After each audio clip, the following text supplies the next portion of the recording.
I'd like to welcome Commodore Melissa Ross to the lectern, who is speaking on behalf of the Governor-General.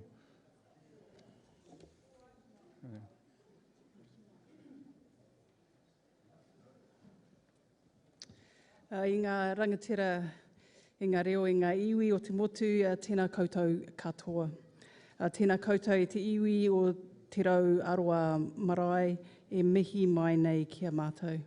It is such a privilege for me to be here today and being inside this amazing wharenui with all these wahine around me. I'm usually one of the only one standing amongst all my male colleagues. And a story, sometimes in the military, women are not strong enough to do the physical tasks.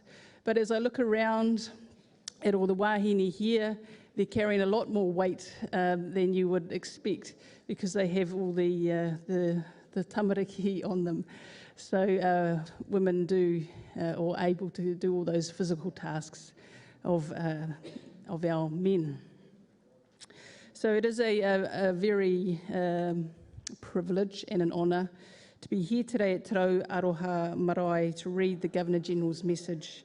I would like to thank Ngāi Tahu for the invitation to attend, and especially Tātipene O'Regan, who has actually more naval stories than I do. Among other things, Navy played an important security and transportation role back in 1840 to take te tiriti around parts of Aotearoa so that it could be signed by the chiefs of the various iwi. Captain Joseph Nice was charged with this mission as the captain of HMS Herald, where the name Bunbury Herald came from. He securely carried the documents to the South Island, and he was also a signatory to Te Tiriti. My first visit in Bluff was back in 1993 as a 20-year-old on board HMNZS Southland. She was a Leander-class frigate, and I was a baby engineer on that ship. It's a steamship. It was very hot and dirty down in those boiler rooms where I was working at the time, but it certainly contributed to where I am today to build my resilience. Our mission then was to disrupt a group of power poachers who were conducting illegal activity in the area. With police and fisheries on board, we steamed around the area, and although I don't remember catching anyone, our presence did halt or slow that activity down. Although it was an exciting mission for a young 20-year-old, my fondest memories were actually in the environment here all those years ago, and the smell of titi cooking. We had to cook it up on the flight deck because we weren't allowed to cook it down in the ship because it would get through every mess deck on board. And also the humour of the locals. It was slightly different to the locals in North Shore of Devonport, but we certainly enjoyed the humour down here. Bluff and the wider region has continued to provide a warm reception and also a safe haven for our ships and sailors. Tangaroa certainly never lets us forget that he is the atua out there and continually teaches us that we can never stop learning out there. I look forward to Navy's continued partnership with Ngāi Tahu. It started in the 1840s, but continued through the 1900s when I was on ships, and then through into the next century. So thank you very much, Ngāi Tahu, for the invitation here. So I will read the message from the Governor-General. Kia ora koutou. Since Waitangi Day last year, so much has changed for the people of New Zealand. In our small island nation, where so many people experience just a few degrees of separation from their compatriots, we have a new awareness of the impact of our actions on the well-being of others. We understand that working together is our best way of keeping safe and well into the future. Over the last year, the responsibilities and privileges of citizenship have come sharply into focus. On Waitangi Day, we reflect on the foundations of our citizenship and what they mean to us today and into the future.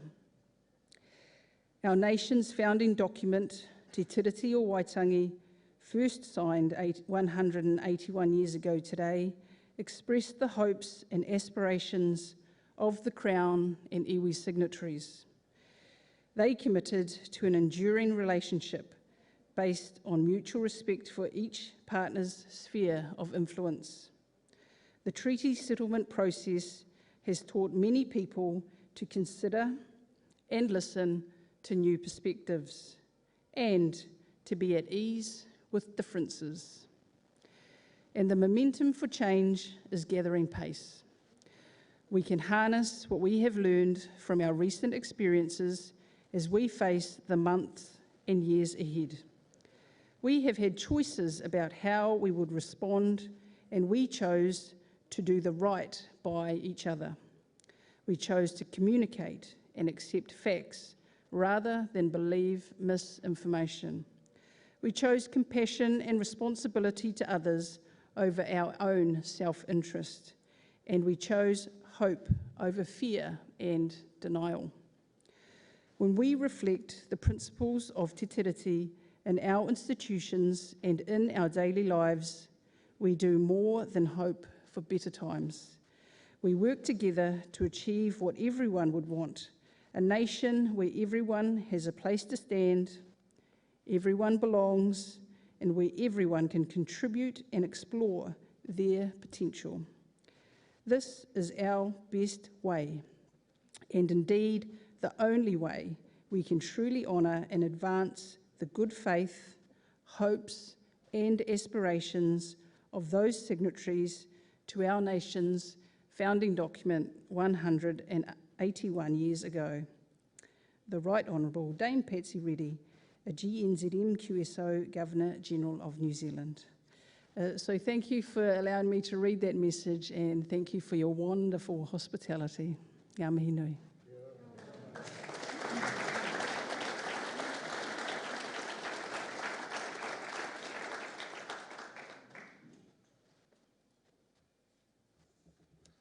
Tēnā koe, Commander Ross, mō tō kupu aroha, mō kupu aroha me tō kōrero.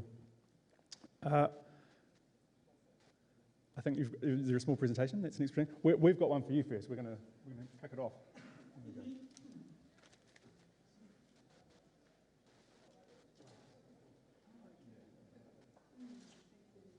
a small presentation, I think this is to connect us as well, just